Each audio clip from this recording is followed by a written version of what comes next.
अब इस क्वेश्चन में कंटिन्यूअस दे रखा है, यानी x इक्वल टू 1 पर फंक्शन कंटिन्यूअस है, संतत है।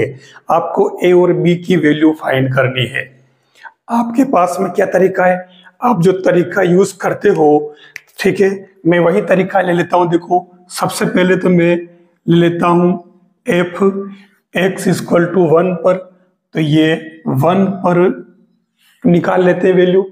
तो x1 का ये b, तो ये ले लीजिए आपके b, ठीक है। फिर दूसरा हम जानते हैं कि लेफ्ट हैंड लिमिट, तो जिसमें अपन क्या करते हैं, लिमिट x टेंड्स टू 1 माइनस कुछ कम लेते हैं।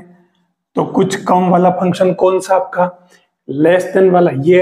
अब आप इसमें x की जगह 1 पुट कर लें, तो ये आपके क्या आ जाएगा, 5 माइनस 2 यानी कि 3 बन रहा है ना, 5 माइनस, ठीक है। और तीसरा पॉइंट आता है राइट हैंड लिमिट, तो यहां पर भी सेम वही काम करना है, 1 प्लस fx, ठीक है। अब की बार कुछ ज्यादा वाला, तो ये वाला फंक्शन हो जाएगा। तो उस कंडीशन में x की जगह 1 पुट कर दो, तो ये बन जाएगा 2 प्लस a।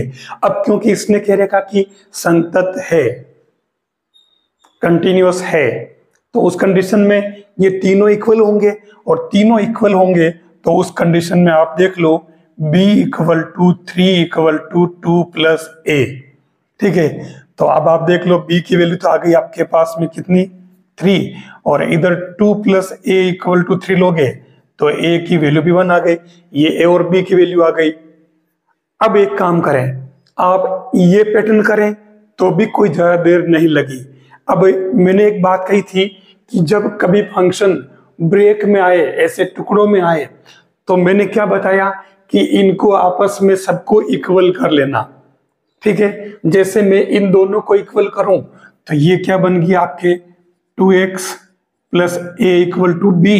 अब इसमें x की जगह 1 पुट कर लो, तो ये 2 plus a equal to b, तो ये आपके एक रिजल्ट आ गया। फिर मैं इसको और इसको इक्वल कर लूं, ठीक है, तो ये क्या बनेगा, 5x minus 2 equal to b। x की जगह हमें क्या 1 पुट करना, क्योंकि 1 पर संतत है, तो ये आपके यहाँ 1 पुट करते ही देख लो b कितना आ गया, 3, जो हमारे ऑलरेडी आ रहा है। फिर ये b आप यहाँ पुट कर लो पहले वाले में, तो ये आपके a की वैल्यू भी 1 आ गई, ये देख लीजिए। भले ही तो आप ये पैटर्न यूज कर लें, भले ये यूज कर लें, किसी से भी कर लें, आपके दोनों से a और b की वैल्यू आ जाएगी। ये बहुत ही इंपॉर्टेंट पैटर्न है दोनों तरीके संतत के लिए। और आपको बता दूं कि चाहे फर्स्ट ग्रेड हो, सेकंड ग्रेड हो आरपीसी, या किसी भी तरह का एग्जाम हो, ठीक है, यूनिवर्सिटी का, अगर आप बीएससी भी कर रहे हैं तो वहां पर भी क्योंकि सिलेबस में है, तो आप इन दोनों में से कोई सा भी तरीका यूज कर ले, आपका क्वेश्चन सही हो जाएगा और इसकी मार्क्स आपकी जेब में होंगे बहुत कम टाइम में।